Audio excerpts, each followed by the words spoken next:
قوله تعالى لا مبدل لكلماته، فيكون معنى لا مبدل لكلماته أي لأحكامه التي سبق بها قلم القضاء، أو لا مبدل لكلماته أي القرآن خاصة، فتكون موافقة لقوله تعالى إنا نحن نزلنا الذكر وإنا له لحافظون. على ما يعود الضمير. يا صباح الخير والسعادة والجمال على عيونكم، وحشتوني كتير. شايفين بقى الكيكة مش عايزة تبان لكم خالص يعني. انا كنت كده عاملاها الصبح، وعملت بقى القهوة بتاعتي بالكوكيز. وبحب كده زي ما انتم سامعين، بحب ان انا احط الراديو في المطبخ. اذاعة القرآن الكريم على طول عندي شغالة. ذكر ربنا دايما على لسانك، قلبك هيكون صافي وبالك مرتاح برغم المشاكل او اي ظروف قاسية انت بتمر بيها. الحقيقة الكيكة شكلها تحفة، أنا حباها يكون وشها على الإيه، على كده، مش على وشها اللي هو طالعة بيه. قلبها شكلها كده أحلى. شايفين هي يعني هي أسفنجية وجميلة يعني. والنهاردة بقى الجمعة حبيت أفرح أولادي، وقمت بقى تغيير بدل الفول والطعمية وكده، نفطر بقى كده شاي بلبن بالكيك.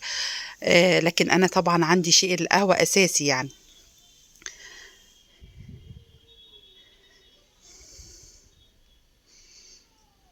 مكونات الكيك طبعًا إحنا عارفينها كلّها سهلة ومتوفّرة في أي بيت، يعني في أي وقت أنتِ ممكن تعملي كيك يعني تفرّحي بيه ولادِك، أو تعملي برضه بالكاكاو، يبقى كده تغيير حلو ومبهج ليهم برضه، بالشوكولاتة برضه تسيّحي عليها شوكولاتة. طبعًا هي دريم. تجيبيها وتعملي لها حمّام بُخار، وتسيّحيها بقى عليها كمان، يا سلام! هنا الفرخة ديك بقى الديك ده أنا كنت جايباه البلدي. باحب أغسل الطيور وأنقعها من بالليل، أنا ما حطيتوش طبعًا في الفريزر، قُلت عشان أعمله بكرة ومجهّزة أموري ب بالملح والليمون، ما باحطش خل خالص على الطيور.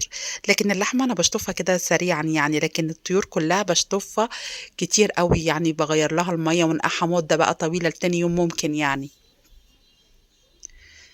ما بارتاحش غير لمّا بيكونش ليها ريحة نهائي. حتى الدهون اللي حوالين الرقبة أو بين الأوراق ديّة أنا ما باحبهاش خالص. وباغسل فيها كتير أوي. وهنا بقى كده حطيت بصلة، قطّعت بقى كده في الكبة، فرمت 4 بصلات كبار مع طبعًا السمنة مع زيت. وهاعمل بقى إيه كده صلصة المحشي النهارده مع الإيه، مع الفرخة البلدي دي.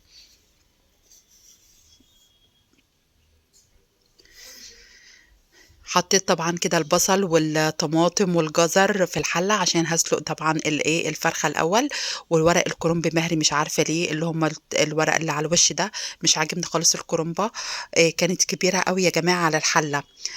فاتهرت منّي. أنا باحب إن أنا أحط الكرنبة بحالها كده، أو أسيبها لحد ما الورق إيه، يدبل شوية بشوية وأشِد فيها، لكن هي كانت تقيلة باين معايا، فالورق ده اتهرى منّي اللي هو على الوش ده. السمنة دي أنا هاقطّعها إن شاء الله كده مكعبات وأعينها. طالما أنتِ مجهّزة كل حاجتِك من بالليل ومنظّمة كل أمورِك، كل حاجة هتبقى ماشية معاكِ مرتاحة. ما فيش أحلى من التنظيم، وبتستغلّي الوقت طبعًا وخصوصًا في الدراسة. بعد ما جِبت بنتي من المدرسة اشتريت كل الخضار بتاعي وحطيته في التلاجة.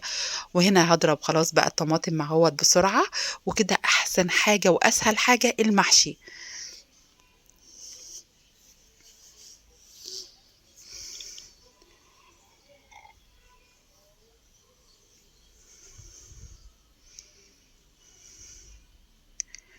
خلاص كده هاقطّع بقى الخضرة، وعملت إيه، خلطة المحشي. على فكرة هي كده أغمق بكتير، بس هي الكاميرا مفتحاه، أنا كنت فاتحة الفلاش هو اللي عامل كده الإضاءة العالية دي، مبينها فاتحة شوية، لكن أنا عاملة قوطة كتير جدًا وحمرا أوي داكنة، باحبها كده.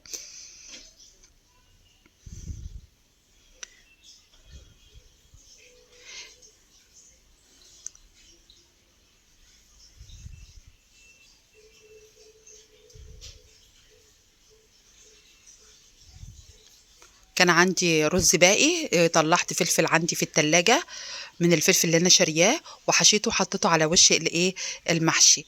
والصباع بتاعي طالع بسم الله ما شاء الله، يعني أنا باشيله بالمعلقة، ما رجّيتش بقى الحلة عشان أورّيكم أهو.